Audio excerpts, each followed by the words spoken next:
দেশের মোট ওষুধের বাজার ৩১,২০৮ কোটি টাকা। চাহিদার ৯৮% ওষুধ উৎপাদনকারী বাংলাদেশের এই খাতে প্রবৃদ্ধি অর্ধেকে নেমেছে গত এক বছরে।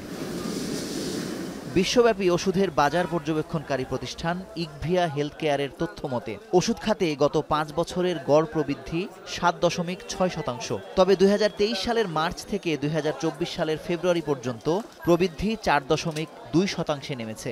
গত এক বছরে গ্যাস্ট্রিক জাতীয় ওষুধের প্রবৃদ্ধি ৮.৮ থেকে ২.৭% নেমেছে। মাল্টিভিটামিনের প্রবৃদ্ধি ২.৫% থেকে -২.৯% নেমেছে।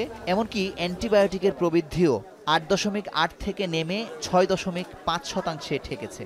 অন্যদিকে হৃদরোগ, ডায়াবেটিস, উচ্চ রক্তচাপ তথা জীবন রক্ষাকারী ওষুধের প্রবৃদ্ধি স্থির বা কোনো কোনো ক্ষেত্রে বেড়েছে। বিশেষজ্ঞদের মতে মানুষের মধ্যে অতি প্রয়োজনীয় ছাড়া অন্যান্য ওষুধ কেনার প্রবণতা কমেছে। সাধারণ যে প্রবৃদ্ধি তার চাইতে এই বছরের প্রবৃদ্ধি কিন্তু জাস্ট অর্ধেক।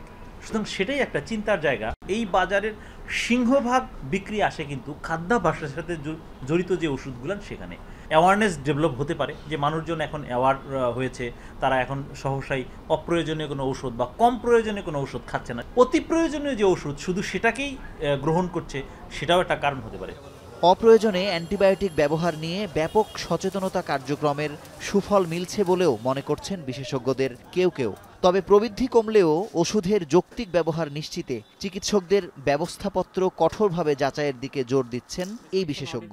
যে সিভিলাইজড যে কান্ট্রিগুলোতে যদি আপনি যান, ওখানে বিএমডিসির মতন যে বডি আছে, হঠাৎ করে আপনার আউটডোরে বা ইনডোরে প্রেসক্রিপশন দেখে বা ট্রিটমেন্ট শিট দেখে, এবং সেখানে যে আননেসেসারি যে মেডিকেশনগুলো আছে সেগুলোকে মার্ক আপ করা হয়, এবং যে কনসালটেন্ট বা যে চিকিৎসক এগুলো দিচ্ছেন তাকে এটার জাস্টিফিকেশন জানতে চাওয়া হয়, এবং উনি যদি এটার ব্যাখ্যা না দিতে পারেন ওয়ার্ন করা হয় যে আপনি এইভাবে এটা লিখবেন না।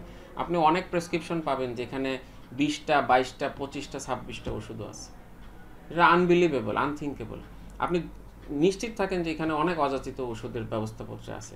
তবে দফায় দফায় ওষুধের দাম বৃদ্ধি, মূল্যস্ফীতির বিপরীতে মানুষের সামান্য আয় বৃদ্ধিকে প্রবৃদ্ধি কমার কারণ হিসেবে দেখছেন স্বাস্থ্য অর্থনীতিবিদরা। যে আমার ইনকাম সীমিত, এবং অন্যদিকে দেখা যাচ্ছে জিনিসপত্রের দাম বাড়াতে ইনফ্লেশন হচ্ছে, এবং কন্টিনিউয়াস ইনফ্লেশন যদি একটা ইকোনমিতে হতে থাকে তাহলে দেখা যাচ্ছে যে সেটা আমাকে গাইড করে, বাধ্য করে যে আমার যে জিনিসটা হয়তো প্রয়োজন সেই জিনিসটা আমি প্রয়োজন মতো কিনতে পারছি না, বিশেষ করে সীমিত আয়ের মানুষ যাদের ডেইলি ইনকাম বাড়ার সুযোগ নাই।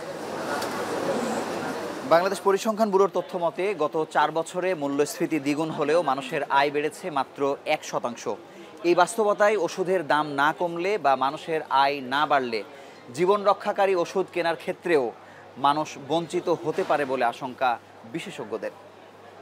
মুজাহিদ শুভ, এখন, ঢাকা।